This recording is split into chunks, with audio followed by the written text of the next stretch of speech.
Welcome to Technovation. I'm your host, Peter High. My guest today is Mario Harik.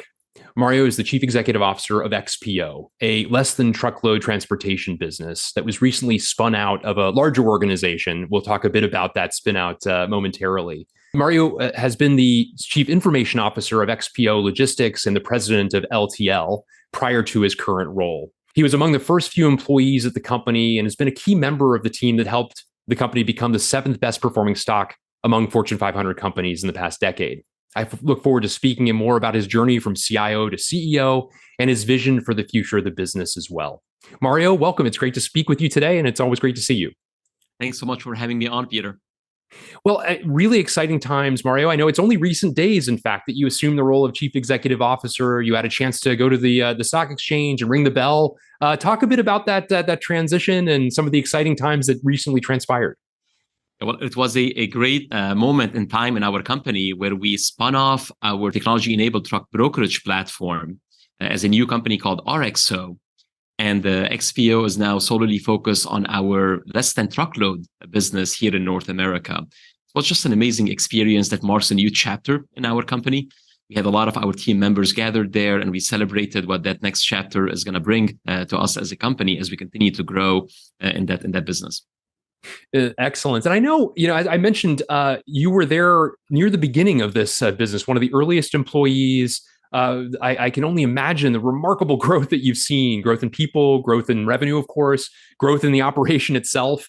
And I know that technology has, since the beginning, been a key ingredient to its growth and to its outsized performance. I mentioned some of the statistics behind that a moment ago. Can you talk a bit about the genesis of the organization and that role the technology played since the beginning? So first starting with the company, when we got started in 2011, the company was about 150 employees, about 175 million of revenue. And since then, we grew to be a multi-billion-dollar business that spun off one of the largest warehousing companies last summer as GXO. And now we just spun off our tech-enabled brokerage platform, which is the fourth largest broker in the world and in North America just recently here. And it's been just a fantastic journey. From a technology perspective, technology has been part of our DNA since day one. And we thought about technology as an enabler on how we can service our customers in better ways and how we can operate our business more efficiently to make sure that we are delivering on the financial targets for the company as a whole. And we kept on innovating year after year and launching best-in-class solutions in each one of our lines of business.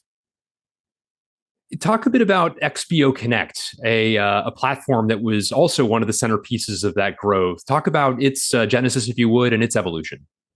Yeah, so we were the original disruptor in the truck brokerage industry, where our focus was to use technology and how to automate the interaction from shippers and carriers. So that's a business where we don't own the assets, where effectively we use technology to connect shippers with up to 100,000 carriers who actually have the trucks. And we focus on machine learning and data science from the early days, where we focus on how we can price the freight effectively, both for the customer side and the carrier side, and how we actually match the best carrier to the customer in terms of how they can actually find and tap into that capacity. And again, it's best-in-class solution, and that it has led to great business results. Our brokerage platform over those number of years, when you look at the industry and brokerage, has grown at a 9% CAGR over that period of time, while our brokerage business has grown 27% CAGR with best-in-class margins. And that was enabled by the technology we started deploying as soon as we started the company back in 2011. So great results. And now they are on their, it's a new company. It's called RXO. And we're excited to see them do great things as they spun off as a standalone company. When talk now about, I mentioned the less-than-truckload business, and you've talked a little bit about that as well. Would love to talk a bit about the new company and its area of focus, and maybe talk a bit about the ongoing role the technology will play in helping to fill up your trucks in the less-than-truckload model. So less-than-truckload is a very exciting industry for a few reasons. One, it's a business where we move freight for customers when they don't have enough freight to fill a full truck. So effectively, they ship one or two pallets with us that makes it to our network. And we have a terminal network of 294 terminals across the country where we pick up the freight, we consolidate it with other customers' freight, and then we move it across the network. The reason why it's exciting, because you haven't had a new carrier of any scale go into the business in 30 to 40 years. It's a business that has a high competitive moat because you need density and you need all of these assets to be able to move the freight for your customers.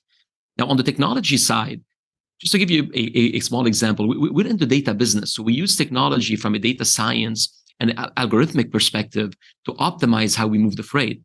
And every night we drive more than 2 million miles to move all the freight for our customers.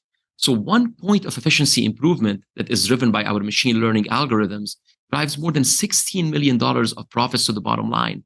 So technology and using the power of data and data science can have a meaningful impact in how well we operate the business over the years to come.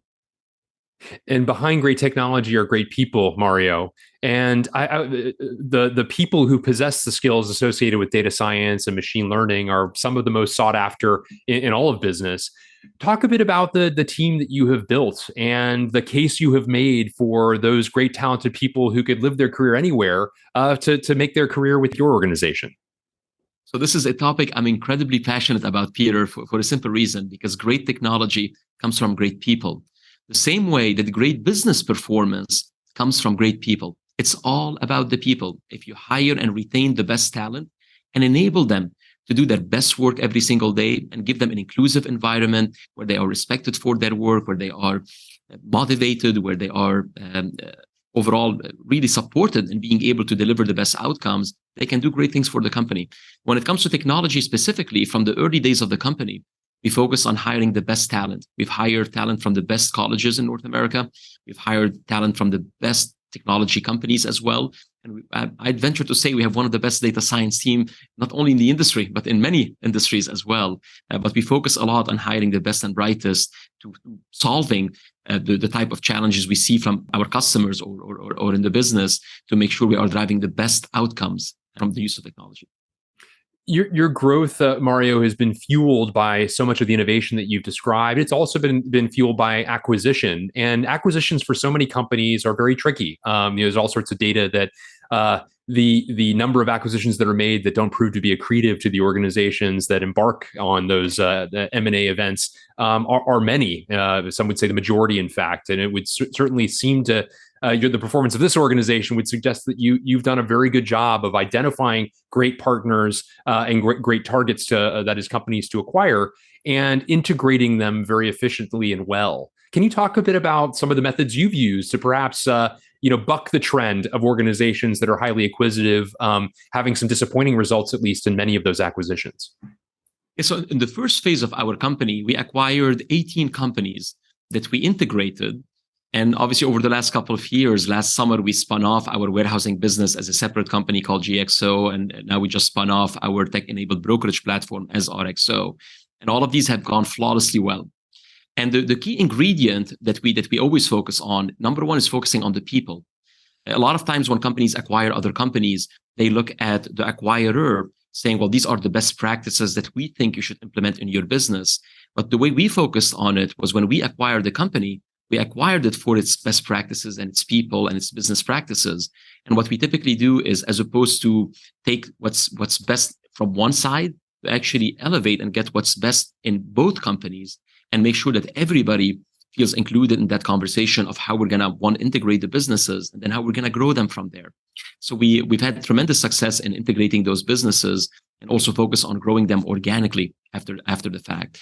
From a technology perspective, we built fantastic capabilities to be able to integrate and now separate companies with GXO and RXO.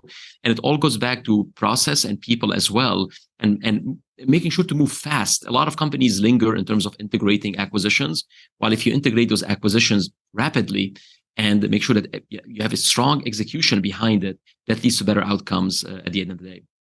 And you mentioned and have mentioned appropriately a couple of times, of course, the separation that's happened, really the reverse of an acquisition. Are there lessons from the period of time of being such a great acquirer that lent themselves nicely to the separation, principles that you took in place that applied in the reverse, if you will, and maybe some of the things that were new learnings from that experience as well, if you don't mind?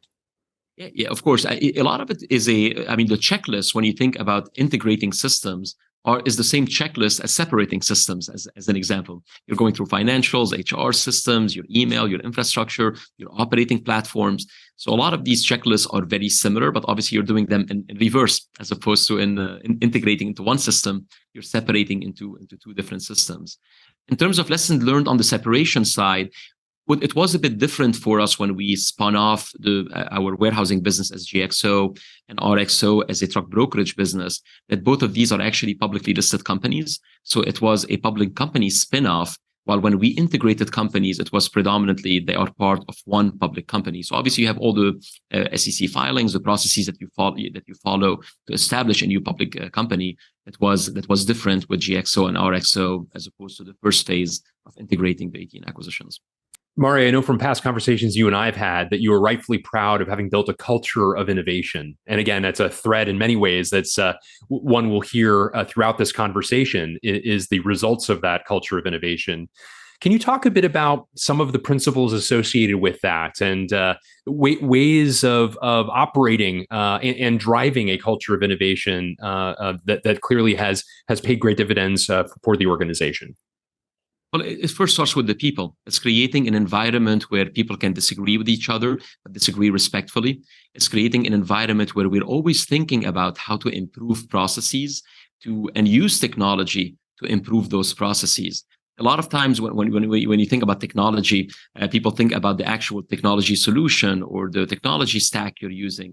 We think about business process and how technology is going to change the business process to either improve the service product we're offering our customers so they can buy more services from us, or about how can we run the business more efficiently in terms of improving the operating performance of the business. The second area is around having strong feedback loops. So when we build technology, we iterate fast on it. So we put a solution out there. We typically call it a minimum viable product that allows operators to start using the solution, and then having their voice being heard in terms of those feedback loops that allows you to improve the solution over time to make sure it's fit for purpose for the type of solution you're trying to implement. And both of these areas have created a culture where everybody across the company is always thinking about how can we do better? What are the areas that we can innovate and better service our customers? Or how we can make that process run more efficiently. And that's incredibly exciting to see unfold in an organization that improves the company over time. That's wonderful. I mentioned, and you offered some feedback here in the early days of the new XPO. These are early days. Talk a bit about what you foresee in the year ahead. Let's say some of the things that you are helping drive. You and the team are helping drive now as a new company, a new entity. What are some of the items that are on your strategic roadmap? Yeah, it starts with two strategic priorities that we have, where the first one is around focusing on delivering best-in-class service for our customers. And number two is focusing on investing more capital into the business so we can grow our capacity. And capacity is how many terminals you have, how many tractors and trailers you have, so we can grow the business and gain market share. And we're seeing early momentum here where in our industry currently with the softer macro, we are bucking the typical trends that you see, both in terms of seasonal trends and as well as industry trends, where we are gaining market share. We accelerated our tonnage performance, which is the volume of freight we move for customers from the second to the third quarter. We flipped to positive on a year-on-year basis in the month of September, more positive in the month of October, and we expect to be positive on tonnage in the fourth quarter, despite the softness in the macro. So when you look at it, that focus on delivering best-in-class service for the customer, as well as investing in capacity, is allowing us to gain market share. The second category is continuing to leverage technology to optimize how we operate the business. I mentioned earlier on, every night we drive more than 2 million miles. So as we use that technology to optimize how we operate the network across the board, that helps with expanding margins and operating more efficiently over the years to come. A great overview. I appreciate you sharing that, Mario. I wanted to. I mentioned at the outset that you have been a chief information officer. You were until very recent days the CIO of XPO Logistics as well as the president of LTL. I wonder, yours is a journey that is aspirational for many. I know in speaking with a great number of your former peers as chief information officers that a high percentage of them aspire to roles of greater responsibility and ultimately chief executive officer roles as well. And I wonder if you can reflect for a moment about the advantages of your time as a chief information officer in preparing you to becoming a chief executive officer. So first, when you're a chief information officer, if you're focused on the business and how to improve the business, you know the inner workings of every process that exists in the company, because your team is building solutions on how to either automate or improve or make more efficient processes across the board in operations and finance and HR and every part of the company. So one of the advice I would say is always focus on the actual subject matter of how technology is going to make the company a better company. The second area is being commercial. When we think about our technology investments, we think about the returns we're going to get out of these technology investments and what impact they will have on the top line and the bottom line. And being very commercial in terms of what are either the EBITDA returns or the overall returns for technology investments and how technology is going to deliver on those is also incredibly important to be able to get to that next phase, because then you are a very commercial chief information officer and how you think about the business. The third one, it's all about the people. If you have leadership is leadership, and it's all about making sure that you have the best talent on the team, that you are recruiting the best talent, that you're growing the best talent, you're retaining the best talent, and you're giving them opportunities to grow in their careers and be able to deliver great things for the company. And that's true for technology, that's true in business as well. So these are the three areas I would say for ex-fellow chief information officers of what they can do to obviously take the next step up in terms of their career. Wonderful. Thank you for that overview, Mario. Some great reflections there, certainly. I wanted to also ask you about trends that excite you. We've certainly talked about a number of them associated with machine learning, data and analytics, a variety of trends that clearly you are taking advantage of and building teams to take advantage of. Are there other trends that excite you as you look out to the future? Well, the biggest trend from my perspective is the use of data in our business, because as a transportation company, we're very much in the data business. Today, for example, when we operate our pickup and delivery routes in the cities for our customers, or when we move freight between our terminals, or when we operate dock shifts on our docks, we capture data points from each one of those interactions. And we're very much in the data business. So it's the use of machine learning and AI to use that data to operate in more efficient ways in the business and deliver on a better service product for the customer. To give you an example, recently, we launched technology where in our business, a customer can ship, for example, 4 pallets of freight, where we launched it, and it used to be that you have one tracking number for these 4 pieces of freight. Well, we launched new technology that allows you to uniquely identify each one of those pieces that allows us to load better trailers whenever we are moving the freight in our terminal network. More importantly, give visibility to the customer about where every one of their pallets is at any point in time, with what is the estimated time of delivery for each one of these pallets. So when you think about the power of data, it's tremendous. And the use of machine learning and AI can make business much more efficient in how it operates. For me, that's the biggest area of technology that I get very excited about. I also want to thank you so much for that, Mario. It's exciting to hear the ways in which you're thinking about those trends and how you're going to take advantage of them. I wanted to ask you another question also about the secrets to your success. I mean, you've talked about the way in which you oriented yourself as a chief information officer that took advantage of some of the inherent qualities of the role and seize those advantages to learn about all the processes of the company and how the company works in some really profound ways. I wonder, what other secrets do you see to your rise to now occupy the chief executive officer seat within your organization?